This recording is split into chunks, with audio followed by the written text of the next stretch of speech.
In Hindu mythology, the concept of the time or the cyclical progression of the time is divided into four distinct eras known as yugas. These are Satya Yuga, Treta Yuga, Dwapara Yuga and Kali Yuga, with each one characterized by a unique set of values, morals and spiritual awareness. The eternal conflict between good and evil is a recurring theme throughout the four yugas, even though its manifestation varies. I am trying to explain how the struggle between good and evil adapts and evolves over a period of time. This is Anil Panicker welcoming you all to my channel Panicker's Panacea. Let's start with the first yuga, the Satya Yuga, the era of truth and purity. The Satya Yuga, also known as the Golden Age, marks the beginning of the cyclical progression of time. This yuga is characterized by truth, purity and righteousness. In the Satya Yuga, the battle between good and evil was a clear-cut battle between two opposing worlds, which is Devaloka led by Brahma, Vishnu, Maheshwara, and Asuraloka represented by the demons and Rakshasas. The cyclical progression continued and the Treta Yuga arrived. This era is of sacrifice, duty and ritualistic practices. There is a significant shift in human values and morals in this era. In the Treta Yuga, the concept of evil has taken a much more nuanced form. Here, the fight is between Ram, the king of Ayodhya, representing the good against the Ravana, the king of Lanka, representing the forces of evil. Time never stops and Dwapara Yuga arrived. This yuga witnessed a further decline in human values and morals. This yuga is characterized by doubt, confusion, and a growing sense of individualism.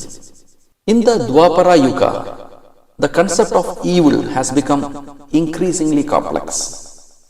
Here, the fight is between Krishna, representing the good or righteousness, and Duryodhana, representing the forces of evil. Next comes the current one, the Kali Yuga, the era of darkness and ignorance. There is a complete breakdown of moral values.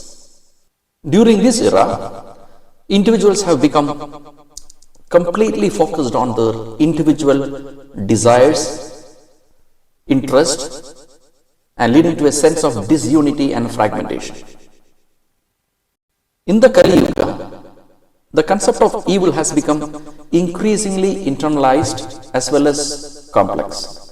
The struggle between good and evil is no longer a clear-cut battle between two opposing forces, but between our higher self and our inner demons. And who is the winner here?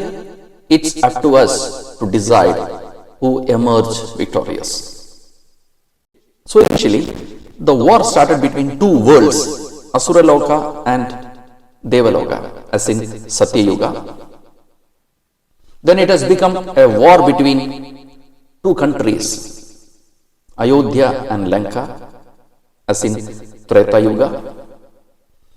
Then it's between two families, Pandavas and Kauravas, as in Dwapara Yuga. And then a deeply personal and internal struggle, as in Kali Yuga. So friends, as the time progresses, the evil is getting closer. With each passing day, the darkness closes in.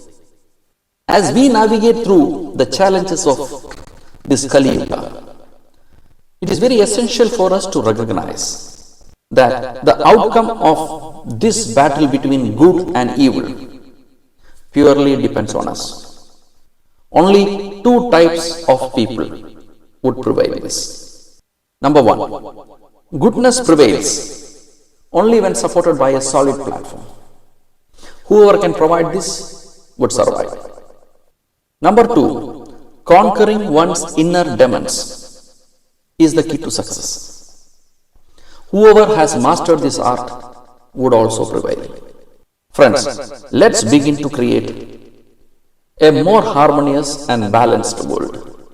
And ultimately, let's bring about a new era of peace and prosperity. Thanks for watching. We'll see you next week.